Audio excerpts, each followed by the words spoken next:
Hello, and welcome back to the Long Distance Love Bombs podcast. I am your host, Dr. Jeremy Goldberg, and today's guest is Robert Wunderlich. Robert is a second-degree black belt in Brazilian Jiu-Jitsu. He owns his own studio just outside of Denver. He spent many years working as an archaeologist, and he has a really unique perspective on martial arts and personal development. He kind of synergizes both of those topics. And in this conversation, we talk about various dynamics related to connection, safety, leverage, technique, power, self-sabotage. We talk about a bunch of stuff. And he approaches it from his place as an expert black belt martial arts badass, right? But he also takes a very philosophical, large perspective view about how martial arts, and in particular his experience with jiu-jitsu, relates to interpersonal dynamics, how it relates to doing the work of knowing yourself. We talk about the various stages of connection in terms of connection to self, connection to others, and the granting of access or permission to how those interactions go. In other words, we talk about boundaries. It's so good. It's so freaking good, this conversation. There's a lot to unpack and digest. Robert's very eloquent. He tells a lot of good stories. And for a 6'3", 230-pound black belt, he is very humble. He is a good man, and he has a big heart, and I really appreciate and respect how he shows up in the world and the work that he does. So I would encourage you to check him out. If you're in Denver, go to his studio and take a jiu-jitsu lesson. Tell him I sent you, and have some fun. Anyway, that's Robert. You're going to love this conversation. If you haven't already, sign up for my email newsletter. I send one out every week. I share my favorite videos, my favorite movies, the books that I'm reading, stuff that I found online that I love. I tell a little story. It goes out every week. And you also are the first to know about all the exciting things that I'm doing. You get discounts on stuff. I've included a link in the show notes. You can check that out. Anyway, that's the introduction. Here is Robert Wunderlich talking about connection. I hope you enjoy it. Not a problem. It's good that I'm getting your consent, seeing as that you are a second degree jiu-jitsu black belt master ninja guy. We're starting off on the right foot. Yeah. So, absolutely. Robert Wunderlich. Yes. Welcome to the podcast. Thanks for being here. Stoked to know you. Stoked to have you. To those listening, Robert is the dude that mailed me a black belt and proclaimed me a black belt writer. And your belt sits on my desk. I see it every day when I write. So I think of you often, and I am grateful for you. But for those that have never heard of you, who have no idea who Robert Wunderlich is, how do you describe yourself? Like, who are you? What's your deal? Well, I guess I first say that I'm just a normal human being, just like everyone else, who's had some interesting hobbies through the years. Done a few things here or there, but truly just has great passion for helping others see the light within themselves. You know, who has a great passion for truly allowing others to do the work to find themselves, if that makes sense. So jiu-jitsu is one of those great practices that we can truly find ourselves through, that we can truly build confidence in ourselves, just like anything, any education, anything that we do in life, man. No one can do it for us. And having that ability to find confidence and find ourselves and find, our truth is really important. So, beyond jiu-jitsu, I'm a men's coach. I was a professional archaeologist for about 20 years. So I've kind of traveled, done some things in jiu-jitsu, travel all over the country, reffing professional jiu-jitsu matches. I've kind of got some stories to tell, which is awesome, right? I've lived a life and I'm ready to live more, right? So, yeah, when you said you were a professional archaeologist, I pictured Indiana Jones. I'm sure you get that a lot. Either that or dinosaurs, right? But at least you didn't say dinosaurs. Like, yeah, joke in archaeology, like, oh, my son really likes Triceratops. Like, can you tell me more about like a Triceratops? And I'm like, I don't know much about Triceratops. I know they lived in the Cretaceous period, but that's about it. I mean, that's pretty good. But so I picture Indiana Jones with a black belt in jiu-jitsu as kind of the avatar of who you are. And then when you were talking about how you help people find themselves through jiu-jitsu, I'm intrigued by that, because my perception of jiu-jitsu, which is like a martial art, is that fair? It's one of the martial arts? Yeah, it's a martial art. Martial art. It's like a beginner goes to a knowledgeable mentor and is taught skills, practices, etc. But the way that you just framed that was this additional perspective whereby the individual is like guided to finding more of themselves. Is that right? Absolutely. It's absolutely true. So what do you mean? Because in my brain, I'm like, help me understand that. So as you gain any skill, we gain a better perspective of what our capabilities are, right? As human beings. If you learning to do basket weaving, like the first time you do it, you suck at it, right? And then the next time you do it, you suck at it. And then it takes a lot more reps, right? A lot more repetitions to get to a point where like you gain confidence in your ability to be a basket weaver, as a strange example, but but in jiu-jitsu, like we get this opportunity to build a skill set that we can truly better understand how to handle ourselves in one of the worst situations that we could possibly find ourselves in, right? Where someone is attacking us or someone is attacking a family member or even a stranger. And we need to, we feel it's necessary for us to put ourselves in that situation. And I would say that most people that come to jiu-jitsu, a good number of people come to jiu-jitsu because they have some form of trauma in their past. They were bullied. They did get made fun of. They didn't have an answer for a fight and they got their butt whipped, right? To where they get to face some of that stuff. They get to rub up against some of that as they learn jiu-jitsu.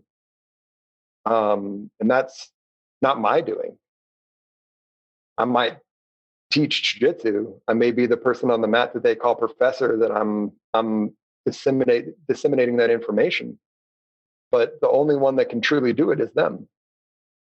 And then when they get that first move and they feel the power behind that move, and it gives them that one little just drop in the bucket. And then through many years, they get more and more and more drops. And then they sooner than later have a nice big full bucket of confidence. And that confidence isn't necessarily tied to ego. I mean, are there cases where some people have ego with jiu-jitsu? Absolutely. But in the culture of our academy, culture is kind of a big deal to me, being that I have a master's degree in anthropology. And the culture of our academy really, truly is something that's important to know, that anyone and everyone is welcome through our door. Anyone can learn jiu-jitsu. Everyone is capable of doing jiu-jitsu. I've had, I know people that are amputees that do jiu-jitsu. I personally have students who are on the spectrum, that we are able to teach them and they're able to do, and right. And that's not saying that they're limited in many ways. In many ways, as we know, like those people actually, people of that ilk actually have many gifts in the world, right? Mm-hmm. But it's the self-discovery. That's what they're doing for themselves. Because if they got into a fight, even if I was there, I still couldn't do it for them. Right. Is that what you've described there? It sounds like what you're describing is a culture of compassion and respect and understanding, right? That some people, they come through those doors and they carry with them years of traumatic experiences, pain, fears, etc. And you, as the, I don't know, big boss guy who runs the place. What's instructor? Instructor. I'm a professor. Like in jiu-jitsu, it's known as professor, but in Portuguese, they call professor means teacher. So Okay. that's where it comes from. It's not like what we think in the Western world of, yeah, exactly, professor to university. It's the tie to the Portuguese, Brazilian Portuguese. Gotcha. So is your role as a professor with respect to the individual coming to your studio, coming to your space with the whole past with them, is that just your practice, or is that a jiu-jitsu wide practice of creating a space for not just teaching the moves and the skills, but also to allow for whatever comes up, to allow for that personal growth and development holistically? I would say that across the board, jiu-jitsu does some amazing things for people. And I would say that we're still unique. To have a background in the work, capital W, the work, the inner work, the hard shit, and to come at it from that perspective and allow people to be seen for who they are and the struggles that they have and the trauma that they may have, I think is unique. And it's just, I think that jiu-jitsu is also a place, if we're not careful, that we can do a lot of bypass. We can do a lot of avoidance. You come to jiu-jitsu and, one of the great things about jiu-jitsu is you go on the mat and you're there for an hour and you don't think about anything other than what you're doing in jiu-jitsu. Mm-hmm. Wonderful. You get to set it down. But many times people go right back out the door and they pick up the luggage that they left at the door and continue to go right back into those downward spirals mentally, right? Mm. So it is a place and I can say that for myself. So in 2004, I started jiu-jitsu with my professor, David Ruiz. I was a football player growing up. I was a 3-sport athlete in high school.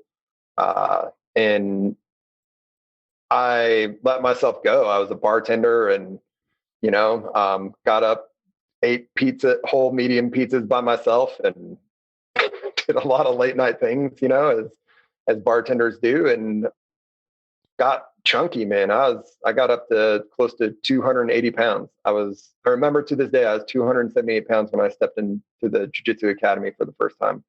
I was looking for several things. For me, I definitely wanted to know how to defend myself properly. And I had 2 fears. One, of just getting my ass kicked outright. And 2, I'm a large individual. You and I have spent time together personally, so you can attest to that. I'm not small. I'm like 6'3", 230 pounds currently, and that was my other fear, is that I didn't have control over my emotions necessarily at that time. And that if I get into an altercation with someone and I quote unquote see red or flip my lid and go straight to my limbic system and just, wake up to somebody basically dying or dead underneath me, that scared the shit out of me. Hmm. So coming to a place where I could be more present in those moments through training was something that I knew that I wanted.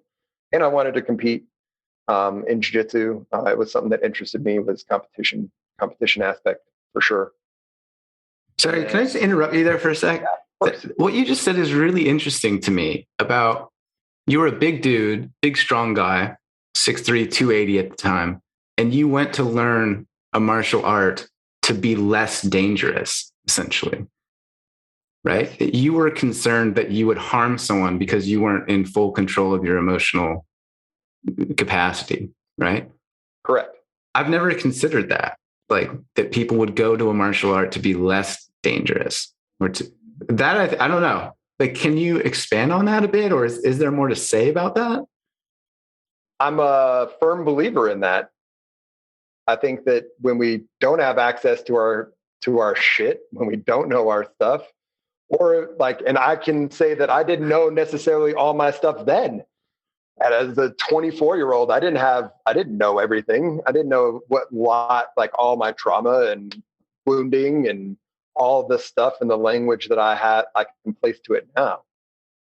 And I just knew that I had anger. I knew I had rage. I had a great example of that growing up. My father was an alcoholic and a drug addict. He and was violent. So, and was verbally, harsh, to say the least.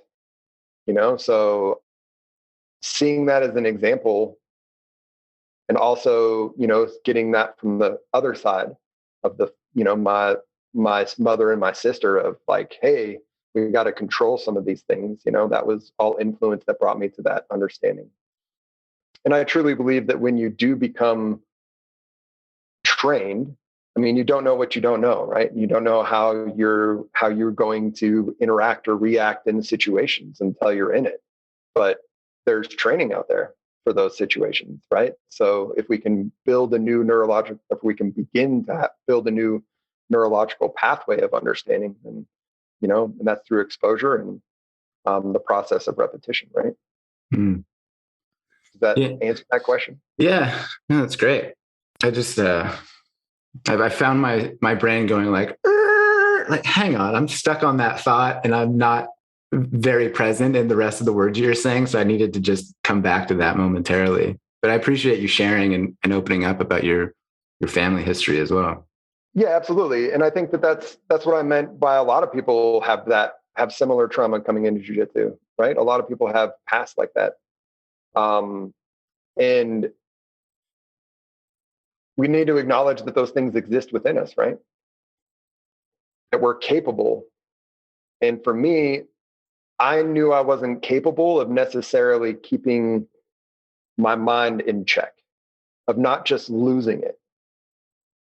And that was my fear, just losing it, because then, that would have a huge impact on the rest of my life. At 24, I had just graduated, from college, and I had sent all my applications out to graduate schools and, started to work in the field of archaeology, doing field work.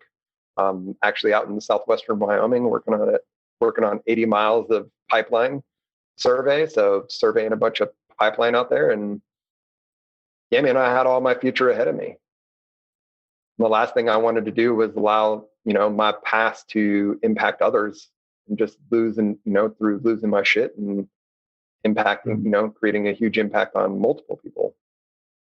Yeah.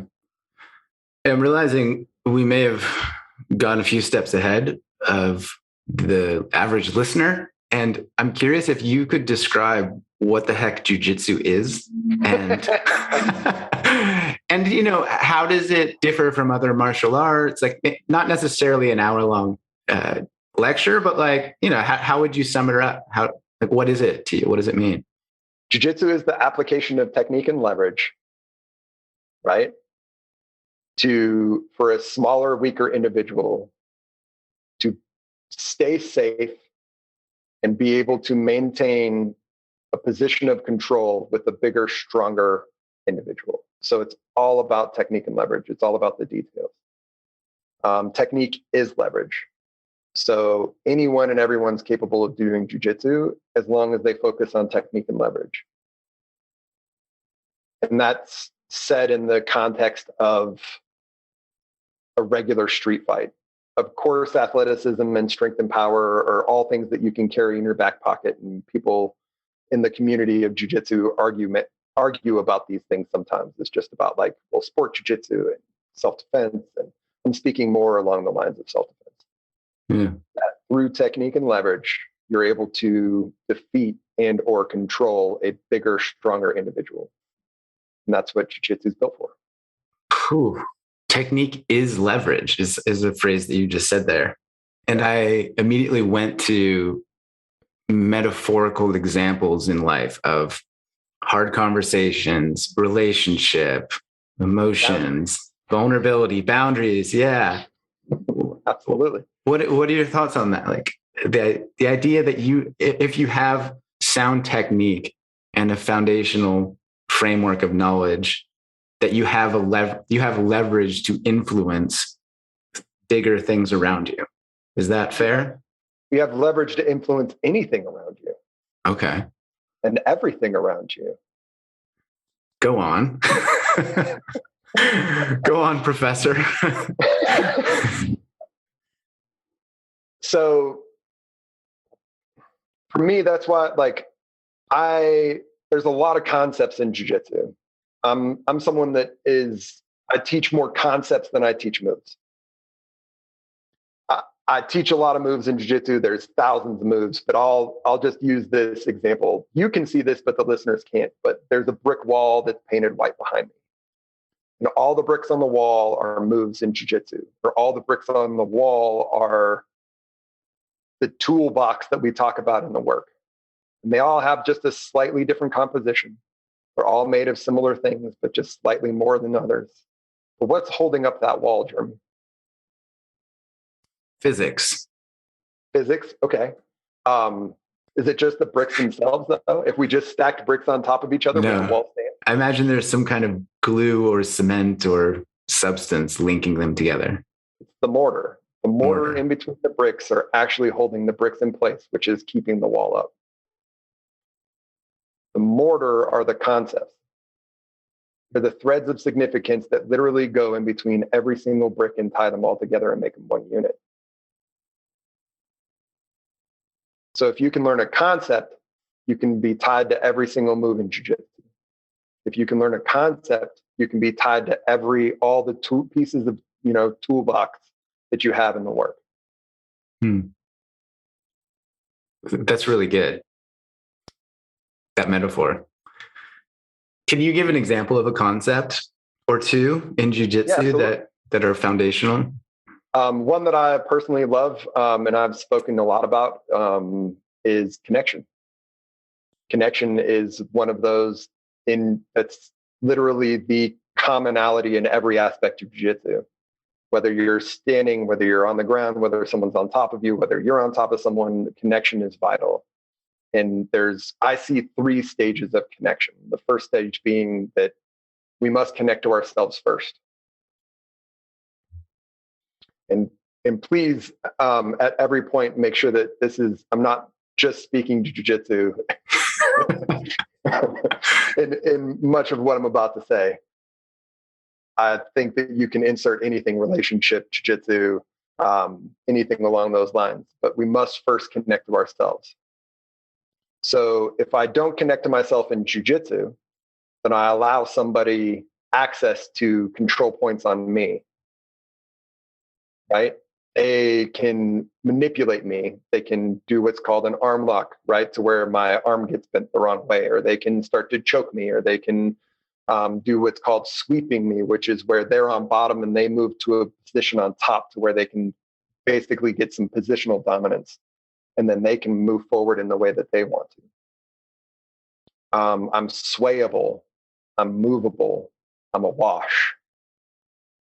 I have no structure. I have no base. If I don't have a connection to myself. Love it. So that's the first starting point of connection. Absolutely. Self-connection. Self-connection. I got to know my shit. I got to know my trauma. I got to know nice guy. I got to all abandonment, rejection, the guilt, shame, fear, got to know it. And I got to become familiar with it. So that way I can build presence. I can build structure. Now I can become more, right? That's when I see it as kind of the 3 A's in the work of first comes admittance. We got to admit that there's an issue, right? Without it, we don't even know it exists. Like our mutual friend, Traver Bohm, always talks about the octopus on the face, right? Like you're walking around with an octopus on your face, but you're the last one to know that you have an octopus on your face until someone kind of like, hey, did you know you have an octopus on your face? As an admittance that we have something wrong. And I spoke to that earlier. I admitted at 24 years old that I didn't have an idea of how to defend myself. I admitted that I didn't have control of my anger. Mm. Recently, I've admitted very similar things. I admit that I still have anger. I admit that these are, but then that builds the second A, which is awareness. And I think just to add to that, it sounds like there's humility and, again, compassion for where we are. It's like you don't just show up in a jiu-jitsu studio and like, I know everything, I'm perfect, because your ass will quickly be handed to you by life, right? And so here it's just like, yeah, I have stuff to learn. I have blind spots. I have things that I don't know about yet. Like I'm still learning. I remember when we were in Colorado, you talked about how black belt is actually the beginning, so to speak, or that's when it actually starts once you're a quote unquote expert or master. Yeah, you start learning then. Yeah, it never ends. If you're listening, it never fucking ends. And why would we want it to, though? It's so boring. Why would we want it?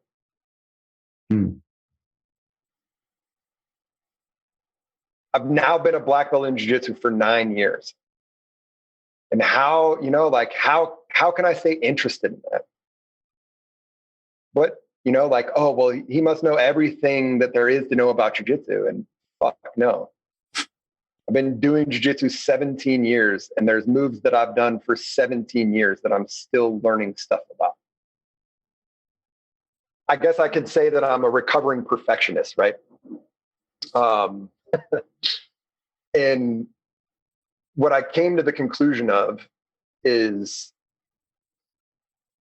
that I will never be perfect, which is great. But I also don't want to settle for excellence because I feel like I'm letting myself down and I'm settling and I'm no longer seeking or, striving to be better. So to me, perfection in my mind is just that. Is seeking perfection itself.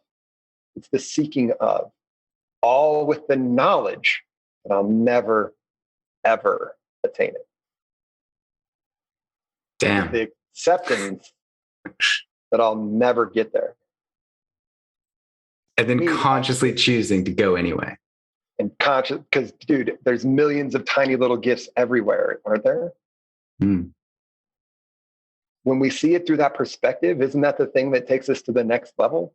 Is that when we pass through a new membrane, right? And we step into that room and we look around and we're like, ooh, this is awesome. And then we see another little gift on the table, right? And we walk forward and we go to the gift and we open it up and we look inside this tiny little gift and understand that it's like, holy shit, this is just another world. This is just another room that I get to go and explore. Yeah. I get to be curious at all times. I get to keep my curiosity in that way. But the tiniest little shift, like one of the greatest things my professor has ever said to me is one small shift in a kaleidoscope changes all views.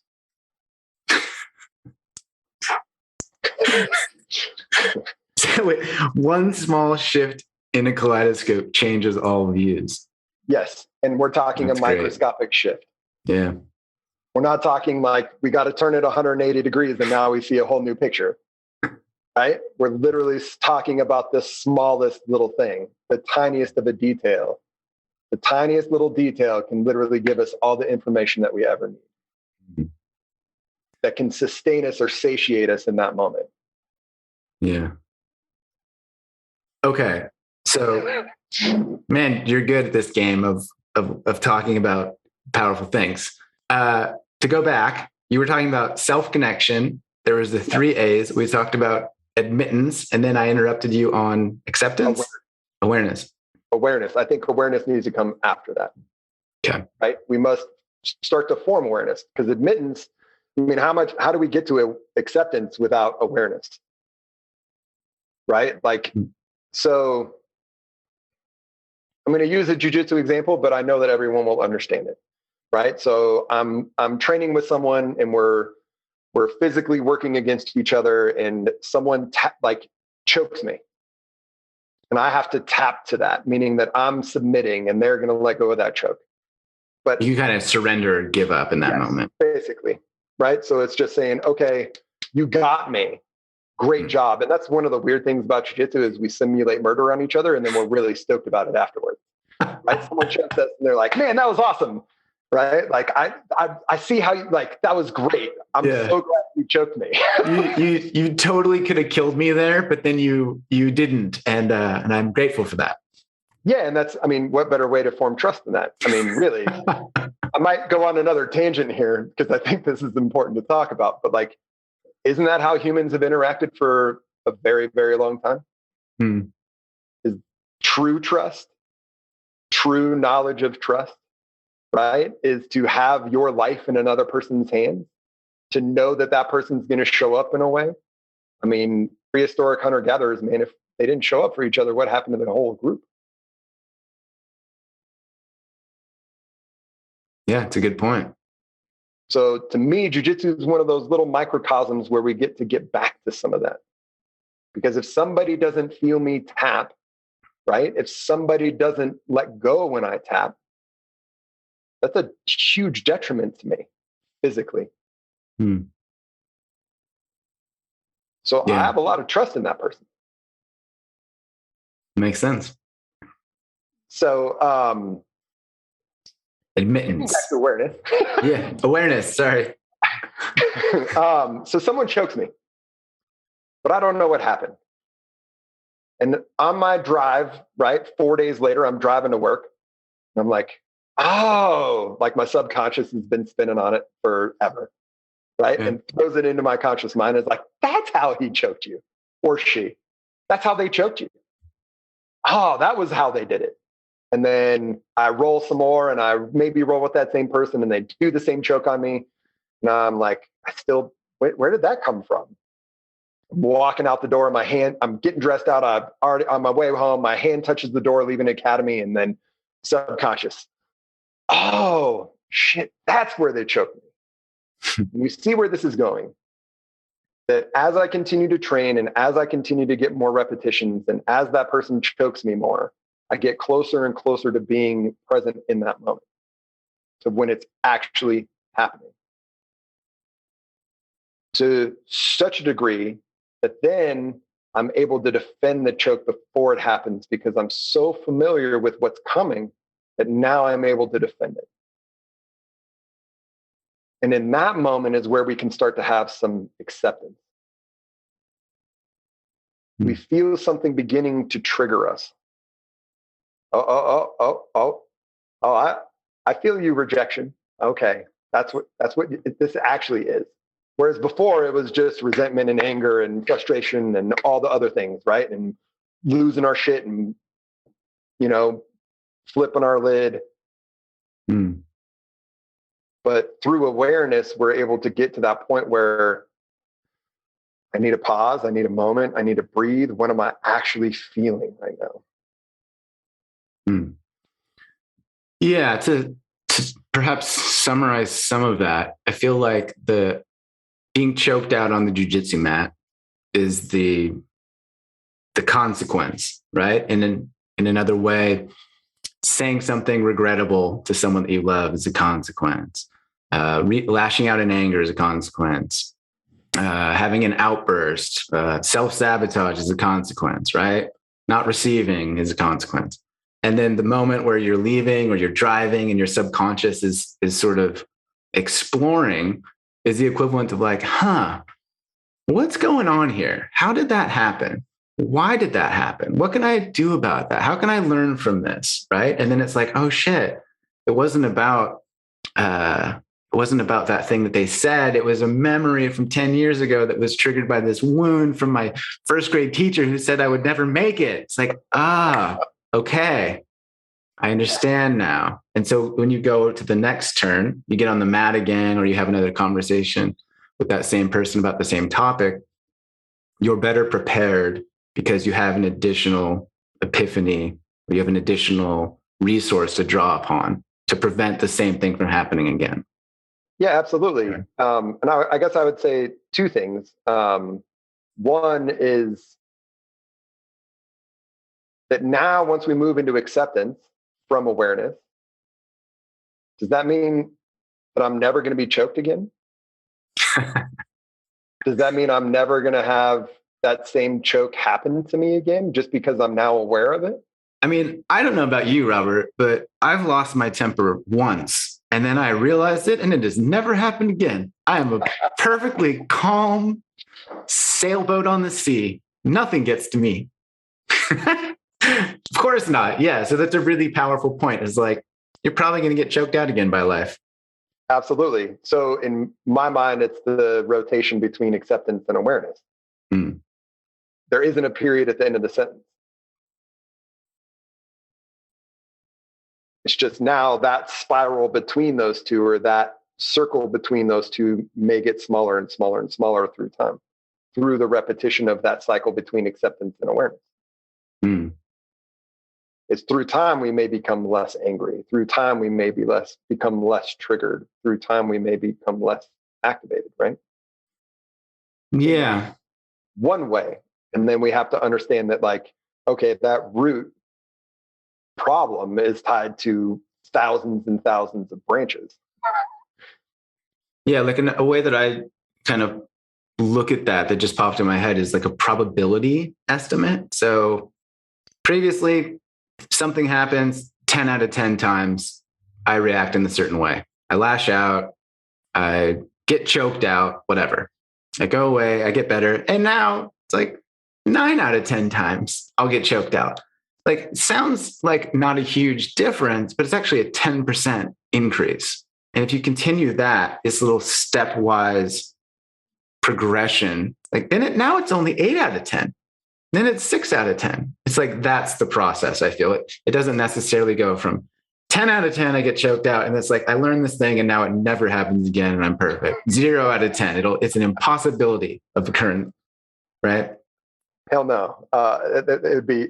It just doesn't. But is that a fair way to look at, am I accurate in that description? Is that, what would you, okay.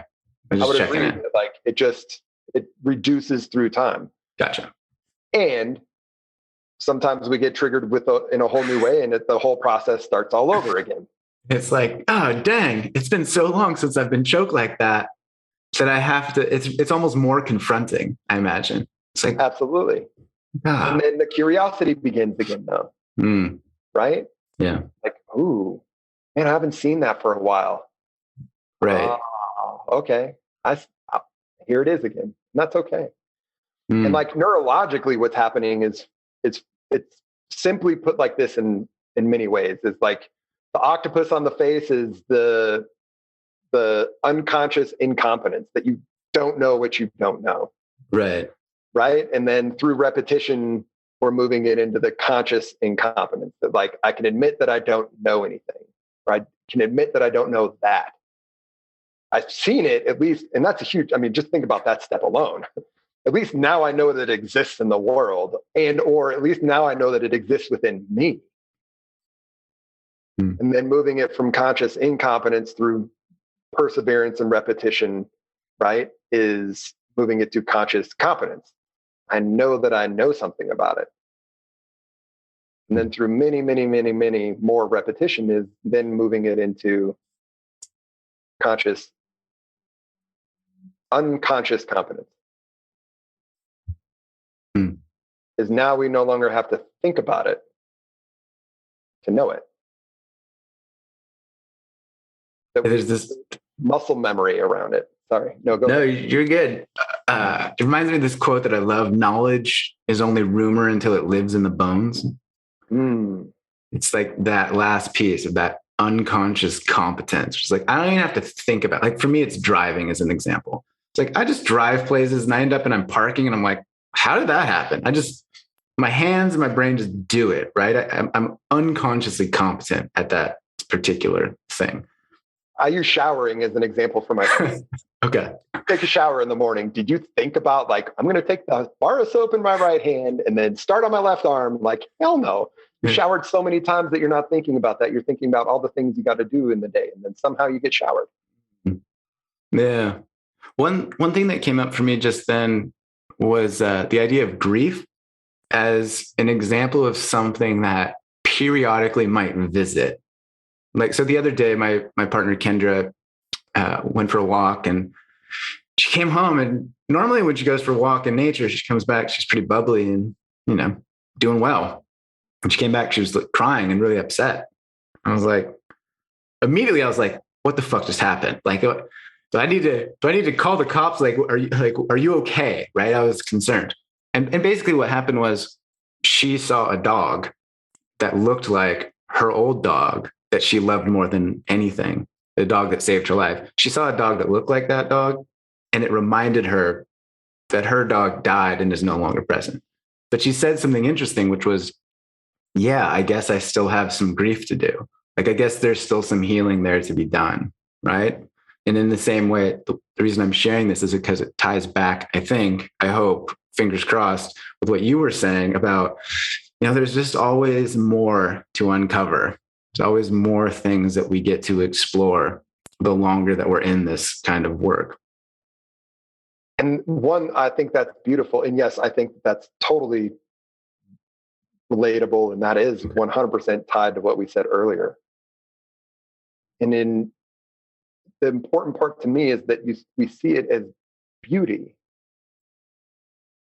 that we don't start to self-deprecate or start to get on ourselves and really just, create a bunch of guilt and shame because we make the assumption, or we should ourselves, right, into thinking like, oh, I should be past that. Why aren't I past that?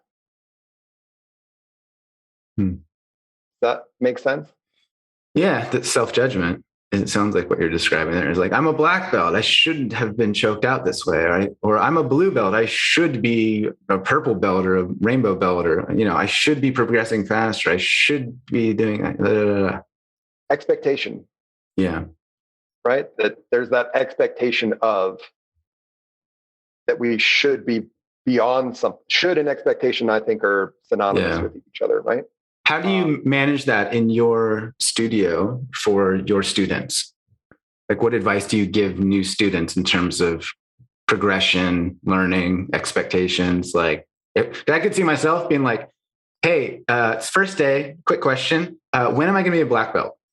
Like, right? Well, that's why I sent you one anyway, right? I got the easiest black belt in the history of martial arts. Like, I've earned it. I'm done. Okay, sweet. I actually tell them a story. I tell them, and many times, like when we're having promotions or I'm traveling around, there's my academy, and then I actually have an association called the Shokunin Brazilian Jiu-Jitsu Association. Shokunin in Japanese means to master your craft. And so kind of getting back to that seeking perfection and knowing we'll never get there kind of a deal. But anyways, there's 4 other schools, 2 here in Denver and 2 more up in Wyoming. So I'm a part of a lot of promotions. And I like to tell this story, which is I was a blue belt.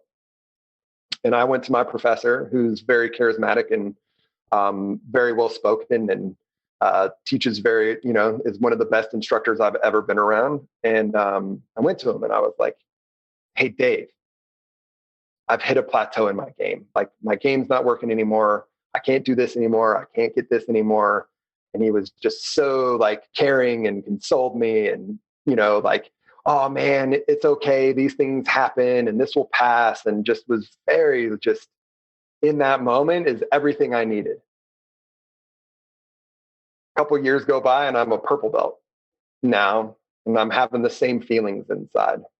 And I go to Dave, like expecting the same thing, right? Be basically coddled and held and just like, oh, it's okay. And get all those warm, fuzzy feelings again. And I go to Dave and I was like, Dave, I hit another plateau. And he immediately looks me in the eye. And first thing out of his mouth was, yeah, you're right. And I was like, oh, like, what are you talking about? Like, inside, I was dying, dude. I was like, what the hell? Like, it's so, and then, dude, not a second later was, you're in a plateau because you've already convinced yourself of such.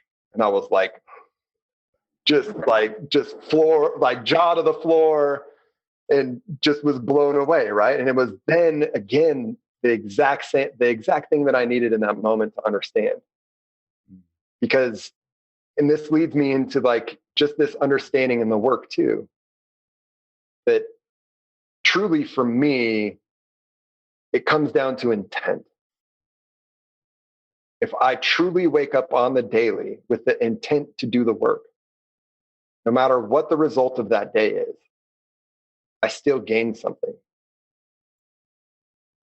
I was still conscious in the morning enough to make the decision, right, to do the work.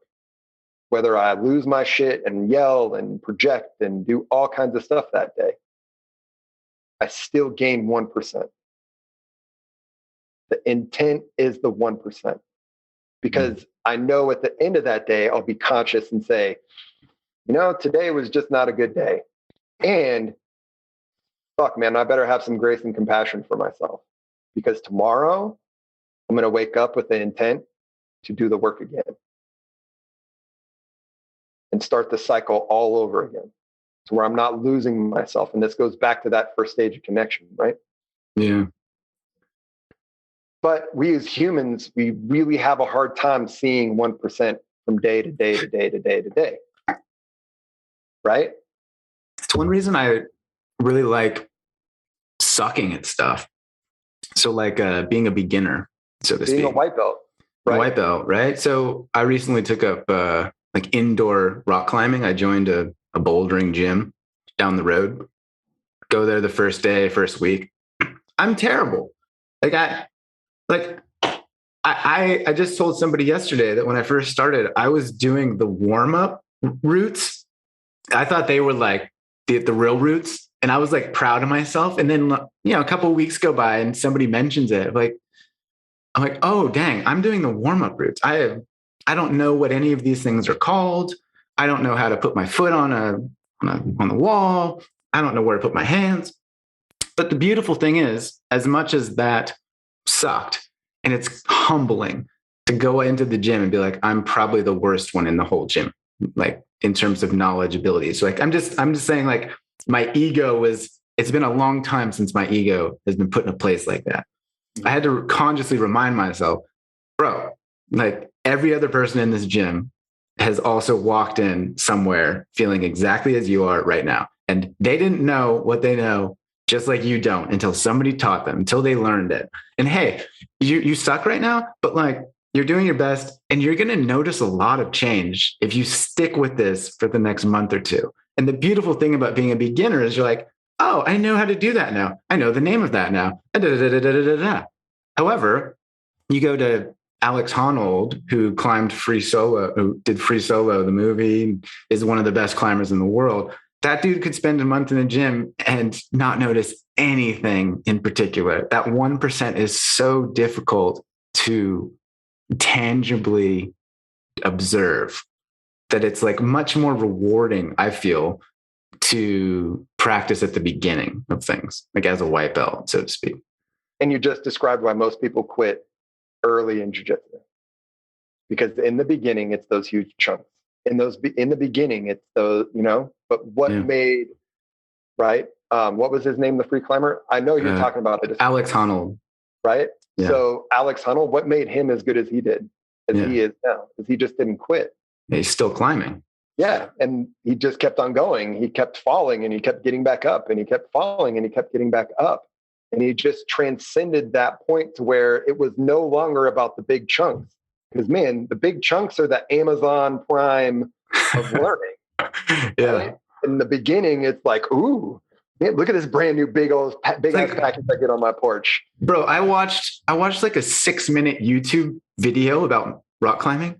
And I was like, oh, I've like tripled my knowledge in 6 minutes. Like, this is fantastic. Like, that's called a jug. That's called a pincher. That's a sloper. Like, I know how to put my foot. I'm like, this is dope.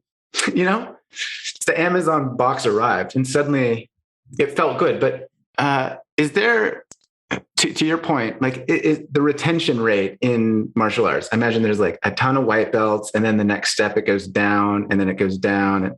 Is that a fair assumption? 3% of people that will start jiu-jitsu will actually get a black belt. 3%. 3%. Okay. Here, I'll put it in another way. You and I are both data people, so yeah. The average number of classes that anyone that's ever taken jiu-jitsu in the history of Brazilian jiu-jitsu is 3.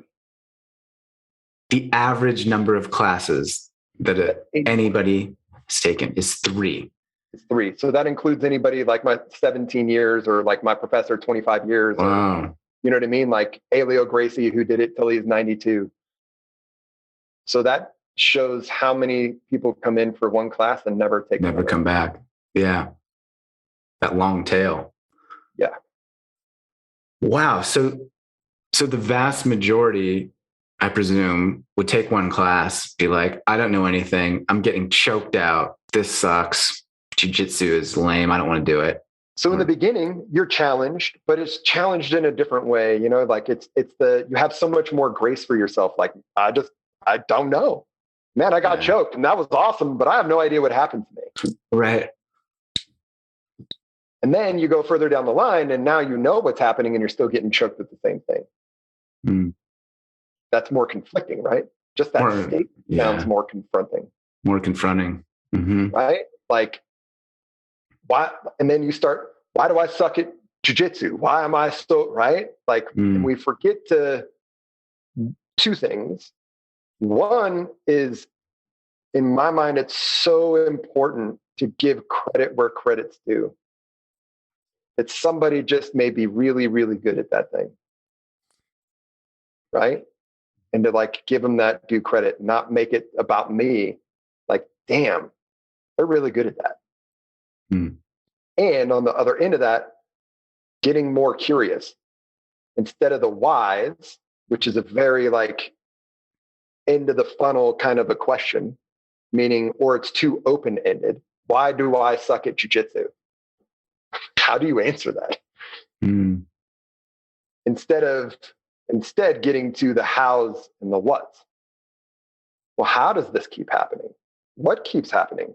What am I doing that's allowing this to happen? How did they get there? Right? Like you can ask thousands of questions that way and you can get super, super curious. I mean, just think of the way your body feels when you say something like, why do I, like, you can hear it in my voice, you can hear it in my tone, but when you switch it to like, how? Yeah, it sounds like the how and the what are more focused on action and responding, and the why is more looking for reasons to stay put, suffering. Yes, absolutely. I like that. And I would say the same thing goes with the work, right? The only why questions that I truly believe are useful is the why this and not that. Right? Why did this work and not this? Yeah. And it's binary aspect of that instead of just the open-ended why.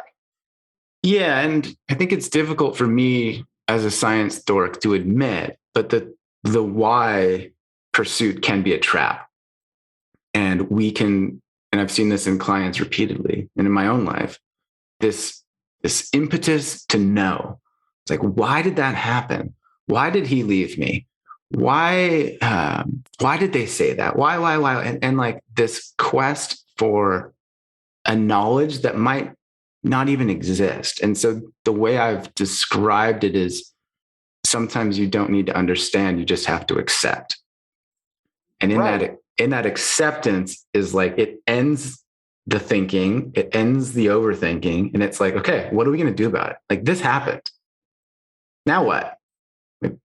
What was the thing that caused her to leave? Yeah. How did she leave? Does that make sense? Versus why did she leave? Yeah. Right. Well, because now if we say we can't really place those questions on her or him, right? Yeah, they're gone. They're gone. We'll never know. How did they leave? Now what's the reflection? Oh, now we got to go back to like, what was my part to play in this? Yeah. Yeah.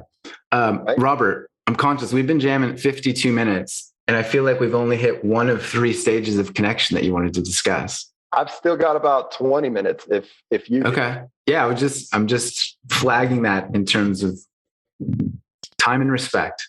And I appreciate that very much. And I warned you ahead of time that I have a tendency to go on tangents. So. We is fair there, because I said right back to you like, oh, great. Like, I am fluent in rabbit holes, bro. Come at me.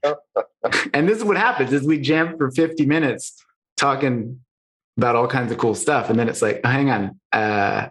You were in the middle of something about 14 tangents ago. I'd like to return to that, or at least invite you to return to it if you want to.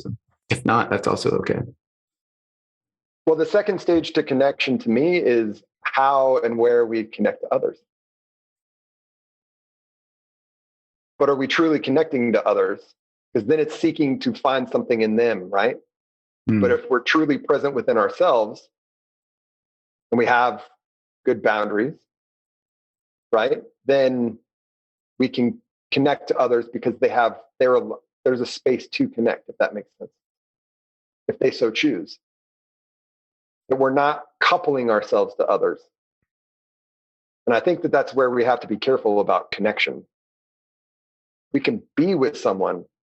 I forget where I heard this the other day, but like just the understanding that they might not be there. I think it was Traver talking about his relationship is like just knowing like, man, they might leave at any moment.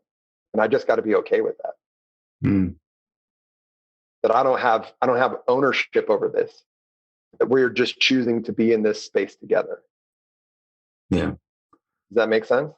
Yeah. It reminded me of a tangent though. Is that all right if I tell a quick story? I love it. Please. So yesterday, we're filming this on a Tuesday. On a Thursday, I'm flying down to LA for a while, and then I'm going to Costa Rica. So I'm going to be away for like 3.5 weeks.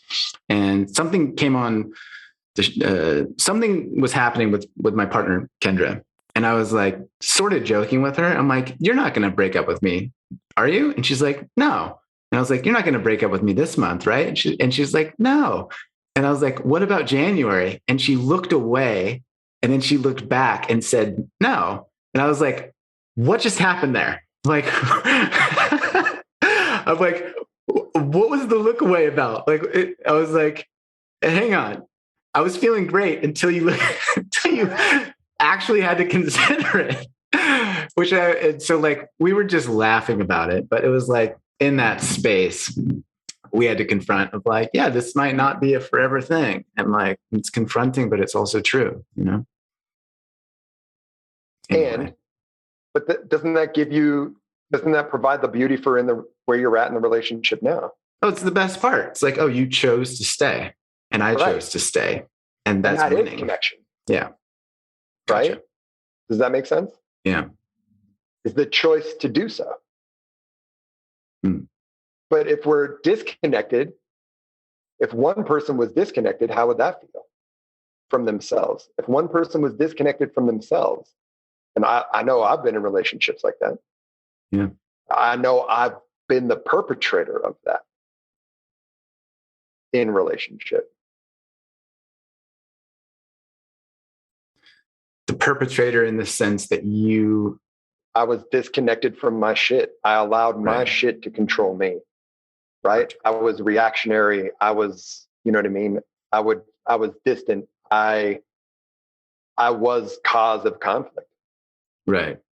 I was going to say another perhaps example of this would be manipulation, emotional abuse, gaslighting, right? Where the other person helps to disconnect their partner, right? In covert contracts from the nice guy. I mean, nice guy tendencies. I think that all of those things are all wrapped up in there. Yeah. But so to go back to jiu-jitsu, when you are sort of battling another human, what's the phrase? Like, when you're on the mat, like training or rolling? Well, what if it's like a competition? You're fighting them or you're competing? Competing. Okay. So you're competing with another person. Perhaps your intention is to knock them off balance, to get them unstable, to get in their head, to disconnect them from themselves. Is that fair? Or I don't want them to connect to me, which is stage 3. Okay. Stage 3 is where I do and or do not allow someone to connect to me. If I have solid boundaries, right? That's where solid boundaries and clear communication comes in relationship. Does that make sense? Yeah. So from jiu-jitsu context, you're like, no, I don't want his arm in that space, or I don't want my foot in that space, or so another like safety and danger thing. Right. Another concept in jiu-jitsu is where the body bends. Where the body bends is where you'll find access and where you will find control. Go on. I'm intrigued. So elbows, armpits, neck, hips, knees, right? That's where somebody can put their feet, like, so for instance, the hips. Someone can put their feet on my hips and they can grab my arms or grab my gi, which it's called, or a kimono in jiu-jitsu. And they can do what's called a push-pull, to where they can push my hips with their feet and they can pull me with their arms. And now I'm no longer have base. Now I can no longer be productive. I can't move forward. And now they have the opportunity to manipulate me all over. They have the opportunity to submit me, right? Does that make sense? Yeah. So I've allowed them access. If I'm disconnected to myself in relationship and I don't have connection to my own stuff, then somebody can trigger the shit out of me. And then now I've just allowed them access to where my emotions bend, per se. Mm. Yeah. And now I'm going to be moved all over the place. And now I'm just along for the ride, not consciously along for the ride. Right. And when you talked previously about technique and leverage, this comes into play here, I assume. Absolutely. 100%. That's the constant battle. Jiu-jitsu is like playing chess with your body. There's a lot of really very big nerds in jiu-jitsu. And it really comes down to it. There's a lot of engineers. There's a lot of programmers. There's a lot of, like, for instance, two of our coaches here at the academy, like, both of them have graduated from the School of Mines here in Colorado. One of them's a nuclear engineer. The other one's like an astrophysicist. And she has her PhD in physics, right? Mm. Like, she works on shit in space, like, to prevent radiation from right? Like, disintegrating components of fucking satellites. Like, and she loves jiu-jitsu and he loves jiu-jitsu, right? And then we have we have the police officers, but mostly we have and even those people are more cerebral. Yeah. Like, it is a cerebral game. Can you speak to softness or flow in terms of connection and in particular jiu-jitsu? So I remember at that retreat we went to, Traver's retreat, which every man should go to. We'll just plug that real quick. Oh, absolutely. You said something about that the more rigid you are, the more vulnerable you are. It was something like that you had to. The less you can the less you can actually feel what's happening. Yeah. Supple was the word. Supple is the word. Yeah. Right? Is the more relaxed I can be, the more I allow information to transmit between, right? Like, in the jiu-jitsu sense, if you take a grip on my wrist and I'm just super rigid holding that, right? Like, I'm not going to feel when you're going to pull or push, or, right? Like, and you're going to easily control me. Yet if I'm supple and I relax, and then you start to pull my arm, I start to feel my arm moving away. And now I can start to engage, right? Now I can start to engage some resistance possibly, or now I can start to feel when I need to move into doing a technique. Yeah. So the rigidity denies information transmission, right? It Absolutely. Stops communication. I mean, neurologically, in that physical sense, yes. And I believe in interpersonal relationships, right? When we're rigid and we're just standing there like, I must stake my claim and I'm immovable. Like, we're also not picking up on what others are trying to transmit. Yeah, the walls are up, the mask is on, right? We've all hugged those men.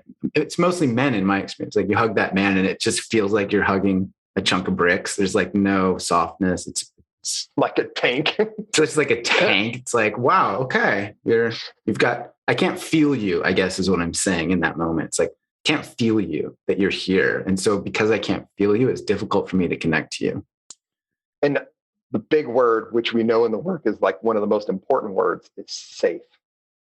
I don't feel safe because I can't have this transmission, right? I'm not understanding, like, are you going to it's unpredictability at that point. It's unpredictable from that other person. Yeah. I feel unsafe. Well, dang, man. Is this a spot to close it? Is there anything you haven't touched on that you would love to share? We missed something?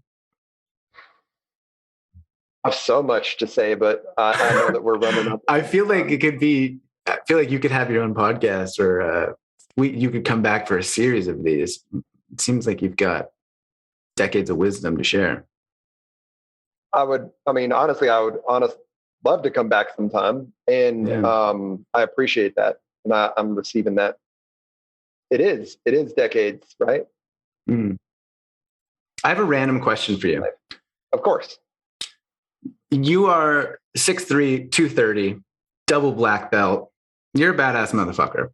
What does it feel like for you, or what have you learned about your experience living in the world? Like, what does it feel like knowing that like you could go into any room and like you'd be okay? Or perhaps do you feel that way? Is that an assumption? Like in terms of safety and power and self-sovereignty, like. Yes, and I'm just a flawed human being, just like everyone else. Yeah, I know, but like you're also a double black belt badass dude. Like I guess I'm saying like I'm 5'7", I don't have any martial arts training. Sense? Yeah, like if I walked into a bar, in a bad part of town or some random hole in the wall, and 6 guys turned to look at me, I'm kind of like, oh shit, right? Whereas for me, I guess I don't put myself in You're doing a good job of dodging the question, but like, I guess does it feel different now compared to when you were a white belt, for example? 1000%. And what is it? I'm not trying to dodge the question. I'm actually answering some questions by saying those things. Like, I know. You don't feel comfortable going into a strange, dark alley bar. Like, don't go in there. That's my self-defense. Like, teaching coming on. Yeah. Like, if the hair stands up on the back of your neck, leave. That's fair. Trust that gut. But I would say that, absolutely, it's changed through time, man. Do I feel confident that I can handle situations? Yes, but that's the mental work that I actually was just speaking to my students this morning about, is that we all need to do that mental work. We all need to continue to think about scenarios and put ourselves in a mindset of that, because in order for us to act, we have to have some built-in, like, dude, if you just spoke to it, you just went to a rock climbing gym, you had no idea what was anything, right? Like you had no idea. But if we don't do that around certain situations, like, for example, whenever we go to a restaurant and I'm with my family, I look at where all the exit signs are. I know where all the exits are. And I normally sit facing the door. Now, why would I do that, Jeremy? Well, I do know why, because I was at a random hole in the wall shop in Utah on a road trip with Traver Bohm. We go into this hippie cafe, and he's like, I'm sitting in the corner, and I'm like, there's a couple hippie climbers over there. There's an old couple over there. And I'm like, okay. Right. But it was like, he used to be a bodyguard and he needs to know where the exits are in case shit goes down. And like, he wants to be able to see everything and not have somebody sneak up behind him. That's my answer. But so no one's attacking you. Why else would I want to know where the exits are? So you could leave a dangerous situation quickly if something goes Absolutely. down. Dude, it's a kitchen, right? There's kitchen fires, like things catch on fire. Like, I need to get out of there. There's a car that comes crashing through the front of It's not all death and destruction, right? It's just that like, hey, but if I don't look at where the exits are and I don't have a habit of it, what's my body going to do in that moment? Right. So you're trying to maximize safety.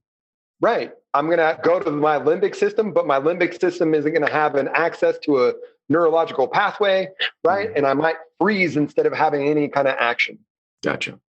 Does that make sense? Yeah. Whereas I walk in there and I look and I'm like, hey, and actually that right there is what provides me more solace and understanding it to answer your question.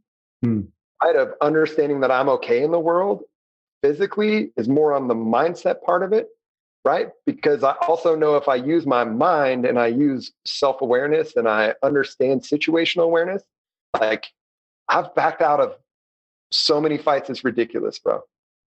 As a jiu-jitsu black belt, I've literally been in one street altercation since training jiu-jitsu. One. Wow. Because to me, I wanted to make sure that I got to simulate murder with my buddies the next day than I ever wanted to make a point to some drunk dude while I was out partying. Yeah. Does that make sense? Yeah. I remember listening to some podcasts a while ago. Maybe it was Jocko Willink or I don't know, one of these Navy SEAL badass dudes was saying something like, if we're in a bar and it all goes down, like we're the ones that leave first. Like, we don't want to be involved in that shit. Like like, I don't want to get in a fight with an innocent civilian. Like, I don't want to get shot by some idiot starting a bar fight. Like we're out. Like, and so yeah, dude, I start to feel that I'm leaving. I'm gone. I'm done. Hey man, I'm so sorry. Like, even if I was totally in the right, like, hey man, I'm so sorry. Yeah. Like, hey brother, you have a wonderful night, man. I hope that you truly have a great night. You know, like ego becomes less because there's nothing on the planet that will show you how much you don't know other than a jiu-jitsu mat. Or a rock climbing wall or whatever it may be, right? Like if we truly open ourselves to that, like, and that's why I truly think that two things that I've come across, I've known a lot of rock climbers that do jiu-jitsu and they speak about rock climbing very much the same as people in the jiu-jitsu community speak about jiu-jitsu, is that yeah, if you don't do the work, you're going to know. And if you're not doing it, like it's not going to lie to you. You're not going to be successful. You're not going to you're going to have some hard days. More so than not if you're not doing it. Does that make sense? Yeah. And I think that's one reason why I'm drawn to it as humility practice in a sense. In my very brief experience of 1 to 2 months, it softens my rough edges, so to speak. I'm like, oh, you're not that important. You're not that strong. You're not that big of a deal. Like, it's humbling. And I think that humility is a vastly underrated, underappreciated resource for maximizing life optimization, happiness, fulfillment, joy, bliss, etc. So it sounds like jiu-jitsu is similar. Absolutely. We have to have humility. Yeah. And it doesn't matter how big bad you are, like in the jiu-jitsu realm, there's always someone out there that will whoop your ass. Yeah, I've thought about that actually. Someone out there that will dude, there is a hammer to your nail. At some point, really there's these undefeated champions in the UFC and stuff. Like, they don't last forever. There's always a point.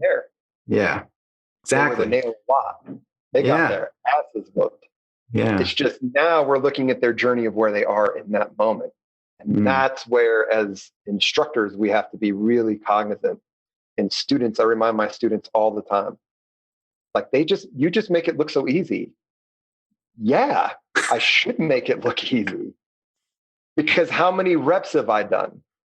You've done 3, right? Like, I always ask people what they do for work when they're questioning themselves on how, why can't I get this? And I'm like, well, what do you do for work? I'm like, oh, well, such and such. And I'm like, okay, well, how was your first day on the job? What was your first day on the job like? Dude, it was a shit show. I had no idea where I was going. I had no idea what to do. Okay, well, how long have you been at that job? 10 years. What's your job like now? Dude, I don't even think about it. I just go and I'm there and I'm in at 8, I'm out by 5. I have no idea what, you know what I mean? And I just get my shit done. I'm like, okay, welcome to jiu-jitsu on the first day of your job. Now, Robert, give yourself that grace, give yourself that compassion, and now just take the next step. Yeah. Okay, Robert. I'm sorry.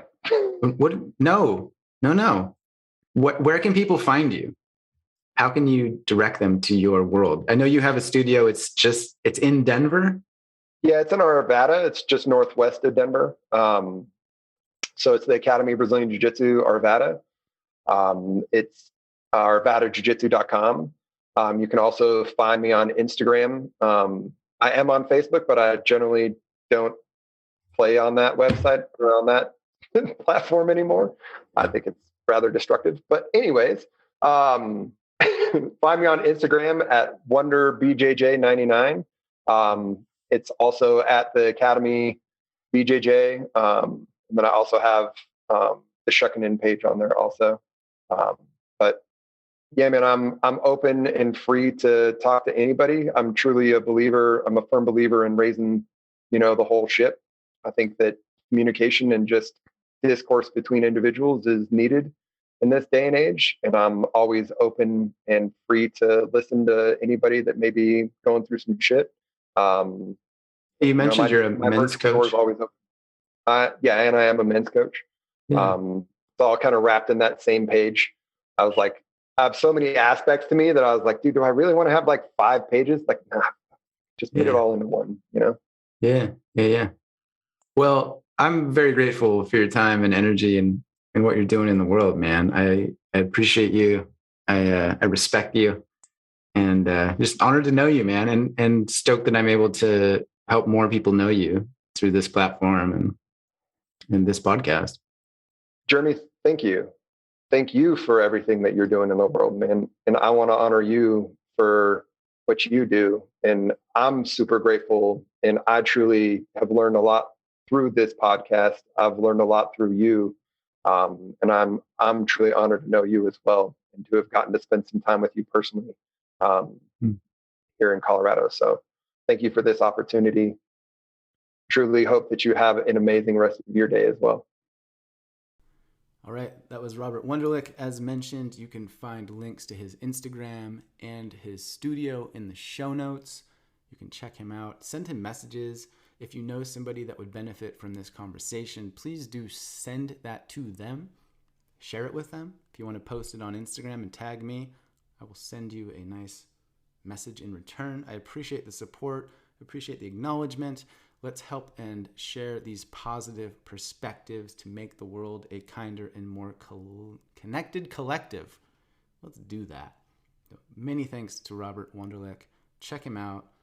Go to his studio. Support his work. If you know a man that needs somebody to talk to, hit Robert up. He's a good dude. Big heart. All right, that's it. I love you.